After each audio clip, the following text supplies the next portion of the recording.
विकसित होत असताना स्वातंत्र्यपूर्व काळामध्ये आणि स्वातंत्र्योत्तर काळामध्ये समाजामध्ये ज्या ज्या काही अडचणी होत्या त्या अंतर्गत सगळ्यात महत्वाची अडचण अशी होती की मुलींना शिक्षणाची परवानगी दिली जात नव्हती.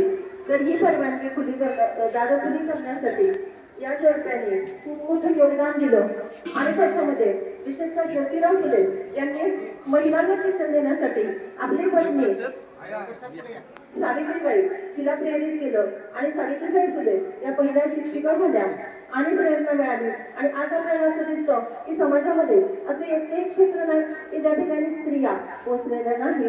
मग ते पृथ्वी असो, पाणी असो, आकाश असो, या सगळीकडे अंतराळवीर म्हणून सुद्धा हवेमध्ये आकाशामध्ये झेपावलेल्या महिला आपल्याला बघायला दिसतात. भारत देशासारखा देश चालवणारी महिला आपल्याला बघायला मिळाली. इंदिरा गांधी या पहिल्या पंतप्रधान होत्या, त्यानंतर महिला पंतप्रधान आजही नाही मिळाल्या.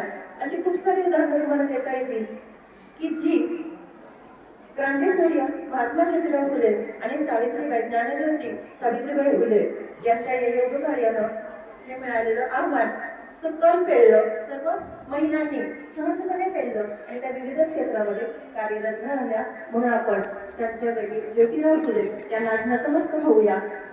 आलेल्या सर्व मान्यवरांच्या शुभ हस्ते आपण हा पुण्यदिन आपल्या विद्यालयामध्ये साजरा करतो.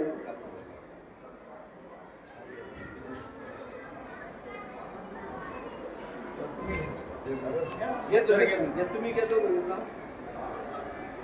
लाव की तुम्ही लाव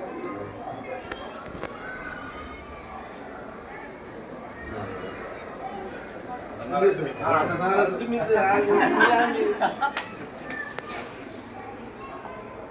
श्रीफळ फोडून या पुण्यतिथी कार्यक्रमाची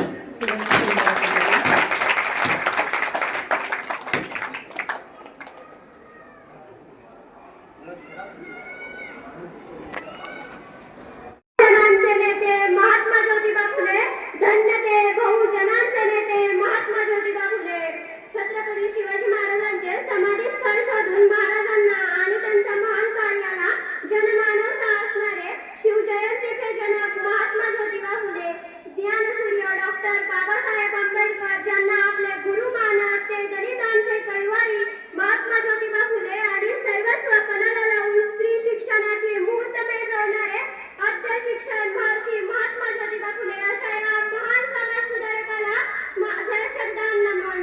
आपल्या पत्नीस प्रथम शिक्षित करून शिक्षणाचा पाया रचणारे फुले महाराजांच्या शौर्यरूपी जीवनावर तब्बल 1000 ओळींचा पोवाडा गाणारे फुले शिवशाही क्रांती ज्योतिबा फुले यांच्या कार्याला माझा सलाम.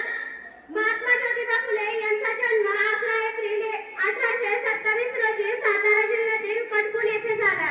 प्राथमिक शिक्षणानंतर काही काळ भाजी विक्रीचा व्यवसाय केलेल्या ज्योतिबांनी आपले मध्य शिक्षण पुण्यातील स्कॉटिश मिशन हायस्कूल येथे घेतले. आपल्या ब्राह्मण मित्राच्या लग्नात खालच्या जातीचा म्हणून झालेला अपमान त्यांच्या मनावर खोलवर परिणाम झाला होता. थॉमस पेनच्या रायटर्स ऑफ मॅन या पुस्तकाचा त्यांच्या मनावर बराच प्रभाव पडला होता.